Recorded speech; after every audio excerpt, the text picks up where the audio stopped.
Hello दोस्तों, स्वागत है आपका mysterious stories zone YouTube channel पर, जहां आपको सुनने को मिलती है डरावनी और रहस्यमयी कहानियां।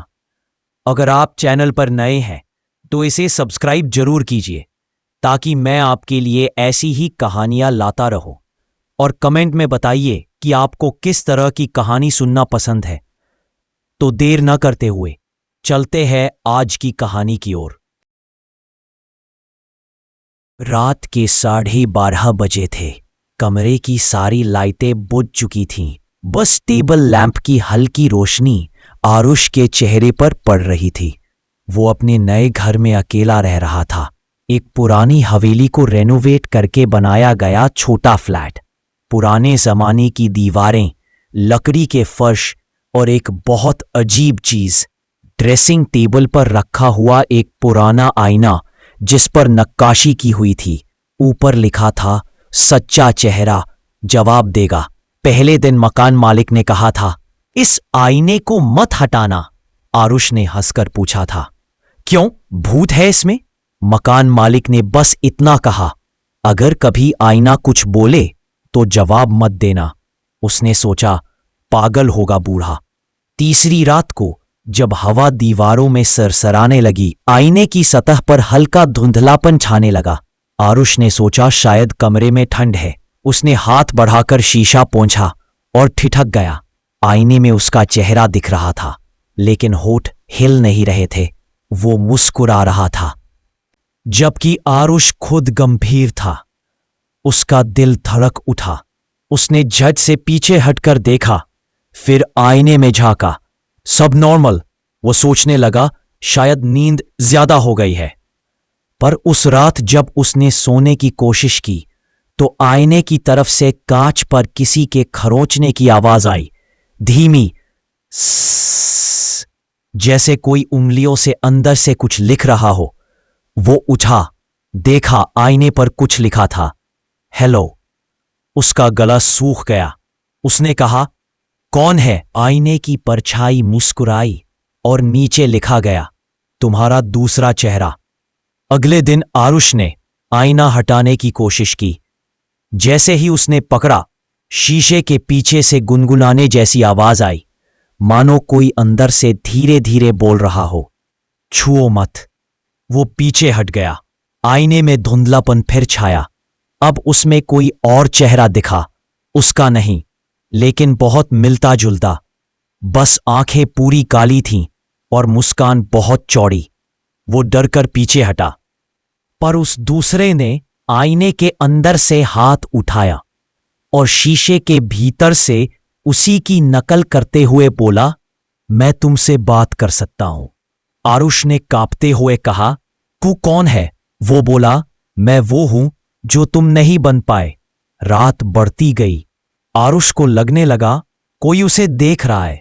आईने में उसकी परछाई कभी अपने आप हिलती, कभी आंखें झपकाती, जब वो स्थिर रहता। एक रात उसने कैमरा सेट किया, रिकॉर्डिंग ऑन रखकर सो गया। सुबह फुटेज देखी तो उसका खून जम गया। वो सो रहा था, पर आईने की परछाई उठी, कमरे में घूमी और उसके सिरहाने आकर झुक गई। कैमरा में साफ दिखा, वो आईने वाला आरुष उसके कान में कुछ कह रहा था, पर ऑडियो में बस धीमी आवाज थी, अब मैं बाहर आना चाहता हूं। वो चीख पड़ा। आईना दीवार से तोड़ने की कोशिश की, लेकिन हथौड़ा लगते ही शीशा टूटा नहीं, बल्कि हथौड़ा अंदर चला गया। मानो आईना कोई सतह नहीं, बल्कि पानी हो। उसने झटके से हाथ पीछे खींचा। उंगलियों पर कांच नहीं, खून था। वो पीछे गिर पड़ा। आईने के अंदर की परछाई हंसी। अब उसकी हंसी कमरे में गूंज रही थी, तुमने मुझे छू लिया, अब मैं आ सकता हूं। आईने के पीछे अंधेरा फैल गया और उसमें से हाथ निकले, लंबे, काले, गीले। उन्होंने आरुष का चेहरा पकड़ लिया और खींच लिया अंदर। उसकी चीख हवा में घुल गई। सुबह पुलिस आई। कमरा बंद था, पर आईना फर्श पर टूटा पड़ा था। दीवार पर लिखा था, अब वो बाहर है। फ्लैट खाली मिला, लेकिन रिकॉर्डिंग कैमरा ऑन था। वीडियो में आईना टूटा हुआ था और शीशे के टुकड़ों में आरुष का चेहरा बार बार झलकता रहा, हर टुकड़े में थोड़ा अलग, थोड़ा ज्यादा मुस्कुराता हुआ। कुछ हफ्तों बाद वो आईना पुराने सामान की दुकान में बिक गया। एक लड़की ने खरीदा, कहा विंटेज है, प्यारा लगेगा। उसी रात उसने अपने कमरे की दीवार पर आईना लगाया और जैसे ही उसने चेहरा देखा, आईने में आरुष की मुस्कान दिखी और शीशे पर उभर आया वही वाक्य, सच्चा चेहरा जवाब देगा। लड़की ने हंसकर बोला, कितना अजीब है। आईना धीरे धीरे धुंधला हुआ और अंदर से किसी की धीमी आवाज आई, अब तुम्हारी बारी है जवाब देने की। उसने घबराकर आईना ढकने की कोशिश की, पर जब कपड़ा हटाया आईना खाली था, वो परछाई गायब। उसने खुद को शीशे में देखा, लेकिन अब वहां जो चेहरा था वो मुस्कुरा रहा था, जबकि उसने होठ हिलाए भी नहीं थे।